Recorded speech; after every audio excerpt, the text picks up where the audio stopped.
5 দিনব্যাপী দুর্গোৎসবের আজ অন্যতম শুভদিন মহাষ্টমী এবং মহাষ্টমীতে সকাল থেকেই মণ্ডপগুলোতে আমরা লক্ষ্য করছি যে অষ্টমী বিহিত পূজা অনুষ্ঠিত হচ্ছে।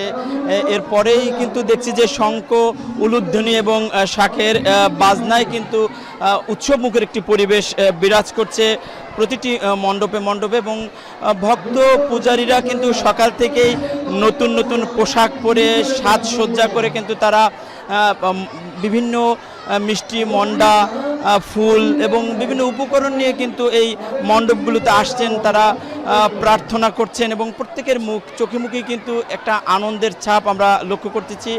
সকাল থেকে এই মণ্ডপগুলিতে দেখছি যে চণ্ডী পাঠ হচ্ছে এবং এখানে কিন্তু অঞ্জলি নিচ্ছেন। বেশিরভাগ লক্ষ্য করছি যে নারী সদস্যরাই এখানে উপস্থিত হচ্ছেন মণ্ডপগুলিতে এবং তারা বেশ পূজা অর্চনা করছেন। তারা দেবীর কাছে কিন্তু প্রার্থনা করছেন তাদের সংসারের জন্য, তাদের নিজেদের জন্য, পরিবারের জন্য, যাতে তারা মঙ্গলে থাকতে পারেন।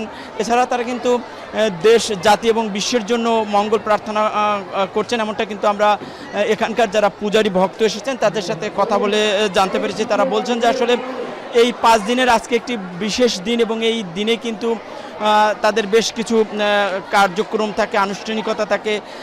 বিশেষ করে এই অষ্টমী বিহিত পূজার পর দিনের বেলা শেষে কিন্তু রাত্রে আবার সন্ধি পূজা অনুষ্ঠিত হয়। সেই সন্ধি পূজায় বেশ কিছু আনুষ্ঠানিকতা থাকে। আমরা লক্ষ্য করছি যে প্রত্যেকেই কিন্তু অঞ্জলি গ্রহণ করে তারা নিজ নিজ আসনে চলে যাচ্ছেন। আবারও নতুন করে অঞ্জলি নিতে ভক্ত এবং পূজারীরা আসছেন, তারা অঞ্জলি নিচ্ছেন। শরীয়তপুরে এবছর কিন্তু 102টি মণ্ডপে পূজা অনুষ্ঠিত হচ্ছে এবং আইনশৃঙ্খলা বাহিনীর কথা যদি বলি তাদের ঊর্ধ্বতন কর্মকর্তারাও কিন্তু এই মণ্ডপগুলো পরিদর্শন করছেন। আজ পর্যন্ত প্রতিটি মণ্ডপেই কিন্তু উৎসবমুখর পরিবেশের মধ্য দিয়ে এই পূজা অনুষ্ঠিত হচ্ছে। এখনও পর্যন্ত কোথাও কোনো দুর্ঘটনা বা কোনো ধরনের অপ্রীতিকর ঘটনা ঘটেনি, এমনটাই কিন্তু আমরা জানতে পেরেছি। এবং পূজা উদযাপন কমিটির যেই সদস্যরা রয়েছেন তারাও কিন্তু এবছর এই পূজা আয়োজন করেও তারা বেশ শান্তিতে রয়েছেন এবং উৎসবমুখর পরিবেশের মধ্যে দিয়ে পূজা অনুষ্ঠিত